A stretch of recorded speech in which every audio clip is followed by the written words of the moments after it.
안녕하세요. 건국대학교 인문 논술에 대해서 발표하게 될 아토즈 서울대 대표 강사 신윤진이라고 합니다. 오늘 제가 말씀드릴 것은 건국대 인문 논술의 기본적인 특성들에 대해서 말씀을 드릴 거예요. 그리고 오늘 자료들은 2021학년도 2월 달을 기준으로 했을 때 대학에서 발표한 자료이기 때문에 얼마든지 더 수정되고 업데이트가 될 수가 있습니다. 그럴 때마다 선생님이 그 자료들에 대해서 정리하고 분석해서 다시 여러분께 전달을 해드릴 거니까 선생님이 얘기하는 부분들 한번 구독해주고 난 다음에 지속적으로 한번 따라와 주면 좋을 것 같습니다. 자, 건국대 인문계열 논술 같은 경우가 사실 그렇게 많은 인원을 소화하는 논술은 아니었어요. 하지만 올해 같은 경우에는 인원이 한 3명 정도가 더 줄어들었습니다. 그런데 3명 밖에 안 줄었다라고 얘기하는 게 좋을 것 같아요.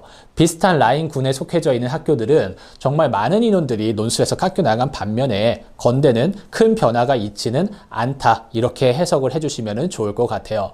자, 거기에다가 이합사라고 하는 논술의 최저가 작년에 비해서 변한 것이 없습니다. 이런 점 때문에 건대 인문계열을 준비하는 학생들은 작년 기준으로 봤을 때에도 큰 변화나 혼란이 없이 준비할 수가 있을 것 같아요. 거기에다가 작년 같은 경우 경쟁률이 재작년에 비해서 20대 1 정도가 줄어서 한 70대 1 정도가 유지가 되고 있습니다.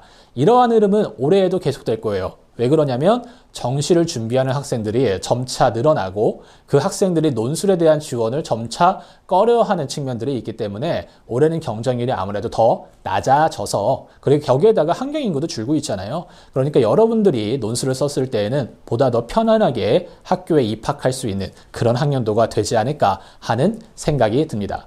거기에다가 건대는 논술 100%이기 때문에 논술 하나만 잘 쓰면 합격할 수가 있는 그런 학교다라고 이야기를 해주고 싶어요. 헌데 문제는 무엇이냐? 그 논술의 난이도가 조금은 있어서 정말 잘 써야 된다는 거예요.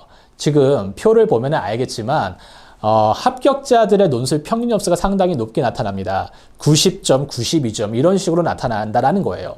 실제로 건대에서 요구하는 2번에서의 문학재시문 해석의 난이도가 낮은 건 아니거든요.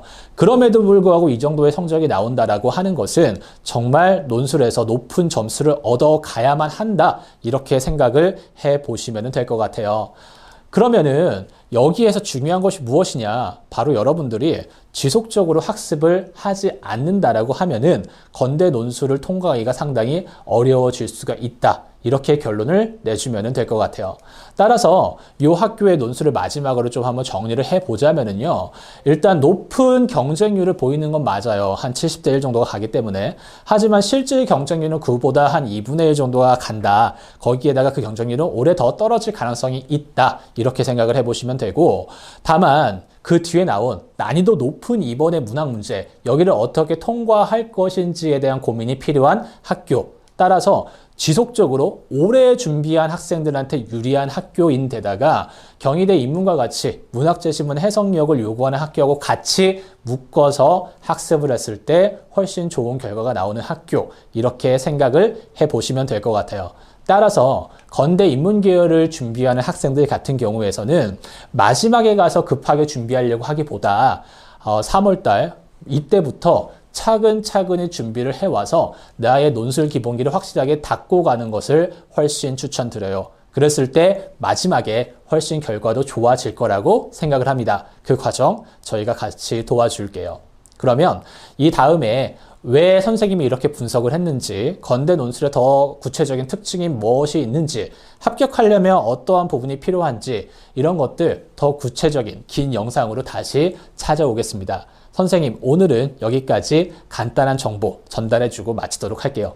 이상 서울대 대표 강사 신윤진이었습니다.